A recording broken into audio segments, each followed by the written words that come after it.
Hi, good morning. అందరు బాగున్నారా? ఈరోజు మనం వచ్చేసి టాపిక్ ఏంటంటే యోగాలు చాలా ఇంపార్టెంట్ ఉంటాయి.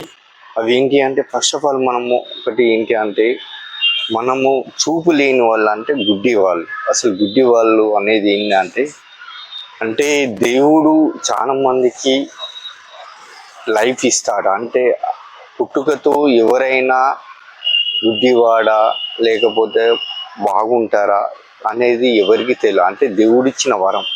అంటే గుడ్డి వాళ్ళు అంటే చాలామంది హీనంగా చూస్తారు. అట్లా రాదు. గుడ్డి వాళ్ళకి ఒక దేవుడు అనే శక్తి అనేది ఉంటుంది. అంటే మనం చూపున్న చూత అన్నీ చెడు అయిన ఆలోచనలు అది చేస్తాం కాబట్టి. అదే గుడ్డివాడైతే అసలు ఆయనకి ఏమంట ఒక సింగర్గా అంటే చాలా గుర్తింపు అనేది ఏంటంటే గుడ్డివాళ్ళు ఉంటుంది. అంటే ఎందుకని అంటే గుడ్డివాడు అనేది చూపు లేకుండా ఉండేవాడు. అంటే ఎప్పుడు చూసినా ఏంటంటే కళ్ళు మూసుకొని ఉంటాయి. అంటే ఆయన ఆరోగ్యంగా చాలా ఉంటాడు. కావున ప్రతి ఒక్కరు గమనించిన విషయం ఏంటంటే చూపు లేని వాళ్ళకి హెల్పింగ్ చేయండి.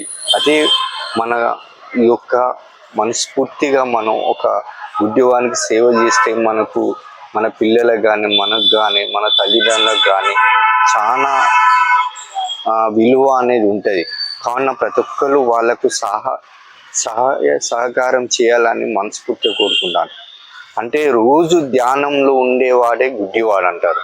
అంటే కళ్ళు అవుపడకపోయినా సుత తన మనో ఇంద్రాలతో చూస్తాడు. కావున దేవుడిచ్చిన వరంలాగా అతను ఒక శక్తితో ఏదైనా చెయ్యగలుగుతాడు, వినగలుగుతాడు.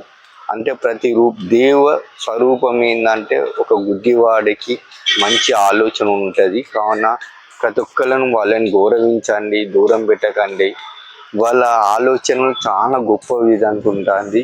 థ్యాంక్ యూ అండి. ఈ వీడియో నచ్చే ఉంటే సబ్స్క్రైబర్ చేయండి, షేర్ చేయండి. My name is Bhaskar, yoga master, public garden. Thank you.